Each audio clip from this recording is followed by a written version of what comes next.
You see me, stack it up to the ceiling. If you're looking for me, you know just where to find me. I'm on a pod with TC,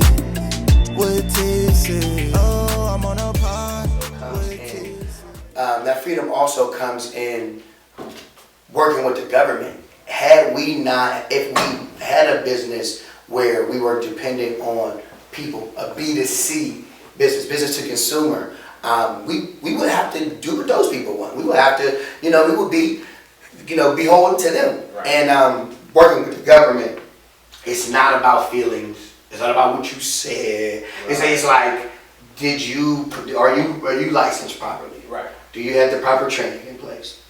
Did the person receive the service? Right. Did you bill properly? Right. And if that happened, they're not, you know what I mean? And so, in that way, I never had to kiss butt for customers. Like, I wouldn't have had, if I would, the amount of success that I had, I made almost $500,000 in my first business. Nice. 4 years doing service coordination though. Right. And this is the lesson, Tyler. Life is about doing what you don't want to do.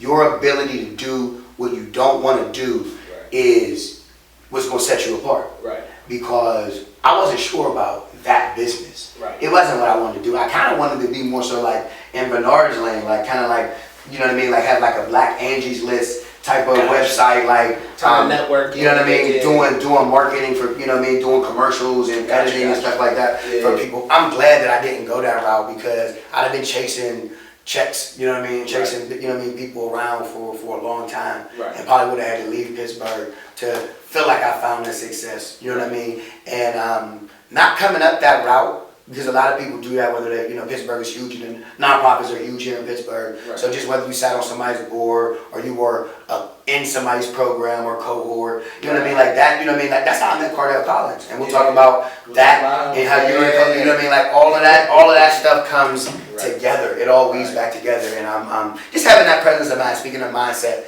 to be able to look at everything that you've been through and look at it and say thank you.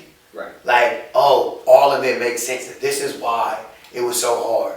Right. This is why it was so easy. Like, you know what I'm saying? Like, you doing what you're supposed to be doing. Right. You're in your space. You're in your lane, and so things are going to work out. Right. It's not going to be a struggle. It's not going to be a strain because there's enough of that in life. And so, I'm coming to working for my grandmother and not being worried about what I was being paid.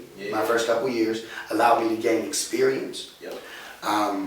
I kind of started my job. I started out my career hiring and firing people, right? So I had locks, right? I had dreads at the time, and instead of having to worry about what the interview process is going to be like, or should I cover my tattoos, or you know what I mean? Like I'm sitting there like this, looking at people's background, like retail theft, huh? Like, you know what I mean? And people don't know how those things follow you around. You steal some lip gloss, you know what I mean? You do something when you're young, and now here you are. There's a person who wasn't even, who was a baby when this might have happened. Right. And you're, you know what I mean? And you got to explain it to me. Right. You know what I mean? Because I'm in charge now. Absolutely. But all of that experience was worth it.